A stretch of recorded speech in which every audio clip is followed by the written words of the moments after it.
మీరు నన్ను ఏమైనా చేస్తే అది మీకే తగులుద్ది అనేది ఒక పేరా దాంట్లో అది కూడా పెట్టాడు. అయితే ఇక్కడ పొనుగోలు సుధాకర్ రెడ్డి చేత వైవి సుబ్బారెడ్డి విజిలెన్స్ ఎంక్వైరీ వద్దంటాడు. మళ్ళీ సుప్రీంకోర్టుకి వెళ్ళి సమగ్ర విచారణ జడ్జి చేయించండి, రేటెడ్ చేయించండి చెప్పి అక్కడ కోర్టు కేసేస్తాడు. అంటే వీళ్ళకి సిట్టు వేస్తే మొత్తం బయటపడిపోతే 2 నెలల్లోనే రిపోర్ట్ వచ్చేస్తుంది, మనం ఇక జైలుకి వెళ్ళే పరిస్థితి ఖచ్చితంగా వస్తుందనే భయం మాత్రం బాగా పట్టుకుందండి. ఇప్పుడు వీళ్ళు మాట్లాడుతున్నారు, కొంతమంది మేధావులు కూడా మాట్లాడారండి. 2 నెలల దాకా ఎందుకు టైం తీసుకున్నాడు చంద్రబాబు నాయుడు అని చెప్పి వాళ్ళ పేర్లు ఎందుకు మీకు చెప్పడం, వాళ్ళు భ్రష్టు పట్టిపోయి ఉన్నారు, ఒకళ్ళిద్దరు కాదు చాలా మంది ఉన్నారు. అయితే 3 సార్లు నోటీస్ ఇచ్చిందండి విజిలెన్స్. సుబ్బారెడ్డికి 3 సార్లు ఇచ్చింది నోటీసు. ఒక్కొక్క నోటీస్కి 1 రోజుల టైము డిఫరెన్స్ ఇచ్చింది. చంద్రబాబు నాయుడు గారికి మొత్తం తెలిసిన ఒక ప్రాసెస్ చేశాడు, ఇంటర్నల్ ఎంక్వైరీ చేశాడు, మొత్తం స్పష్టంగా ఆధారాలన్నీ కూడా చేతిలో పట్టుకున్న తర్వాతే మాట్లాడాడు.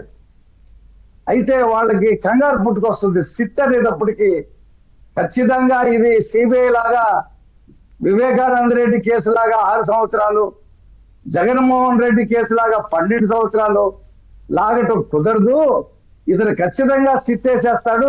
సిట్టు వేసే లోపులోనే మనం సుప్రీంకోర్టుకి వెళ్ళి దాన్ని ఆపాలా, ఇక్కడే విజిలెన్స్ ఎంక్వైరీని ఆపాలా, సుప్రీంకోర్టుకి వెళ్ళి సిట్ని ఆపాలా, మీరు చేయండి. ఇప్పుడు సుప్రీంకోర్టు చెప్పింది కదండి, వివేకానంద రెడ్డి కేసులో డేట్లు పెట్టింది. ఏమైందండి సుప్రీంకోర్టు చెప్పిన డేట్లు ఏమైనా ఇంతవరకు కేసు ఏమైనా ముందుకెళ్ళిందా?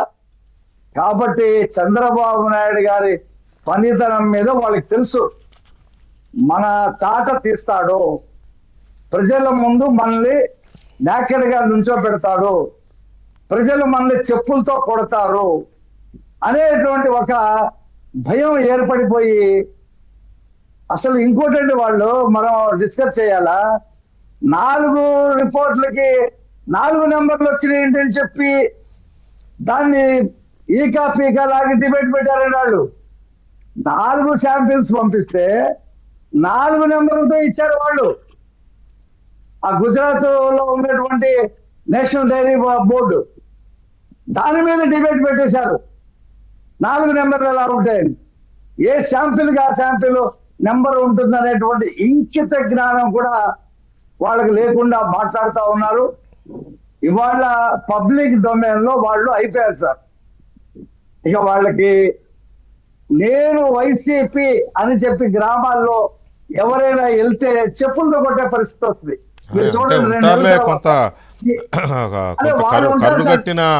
కరుడుగట్టిన వైసీపీ కార్యకర్తలు అభిమానులు ఉంటారు, ఉండకూడదు.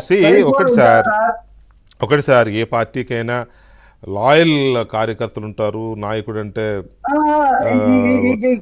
కోసేసుకునే కార్యకర్తలు, దాన్ని తప్పట్టాల్సిన అవసరం లేదు, వాళ్ళ అభిమానం వాళ్ళు. కాకపోతే ఈ విహాలేలే మీరు అన్నారని కాదులేండి రఫీ గారు, మీరు అన్నారని కాదు, మీరు ఎందుకు అఫెండ్ అవుతారు, మీరు అన్నారని కాదు అనేది ఉండడంలో తప్పులేదు. కాకపోతే ఎంత లాయల్గా ఉన్నా, ఎంత ఇదిగా ఉన్నా, ఇటువంటి విషయాలలో పార్టీని కూడా వెనకేసుకోవచ్చు, అందులో అంతవరకు ఓకే. కానీ ఇక్కడ కూడా ఈ విషయాన్ని ప్రశ్నించే వాళ్ళని, విషయాన్ని ప్రస్తావించే వాళ్ళని, కల్తీ ఏంటిలా అని బాధపడే వాళ్ళని తోలనాడడం, వాళ్ళ మీద బూతు పురాణంతో విరుచుకుపడడం, సోషల్ మీడియాలో ఇష్టం వచ్చినట్టు మీమ్స్ పెట్టడం, ఇట్లాంటి పనులు చేయడం మాత్రం ఇది మనుషులు చేసే పని కాదు.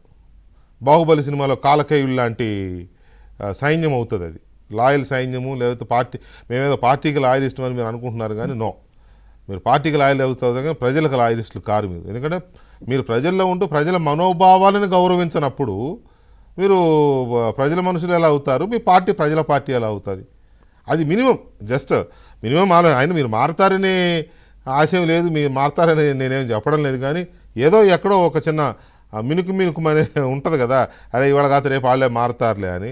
బట్ అది ఆ హోప్ లేదు. ఎనీవే సాగర్ గారు, ఇప్పుడు ఈ విషయంలో సార్ చిన్న మాట చెప్తాను సార్. ఒక్క నిమిషం టైం తక్కువ ఉంది. ఒకటే ప్లీజ్ మాట. కోఆపరేట్ ఒకటే మాట. ప్లీజ్ కోఆపరేట్ రఫీ గారు. సాగర్ గారు, ఇక్కడ కొంతమంది మేధావులు మాట్లాడుతూ ఉన్నారు,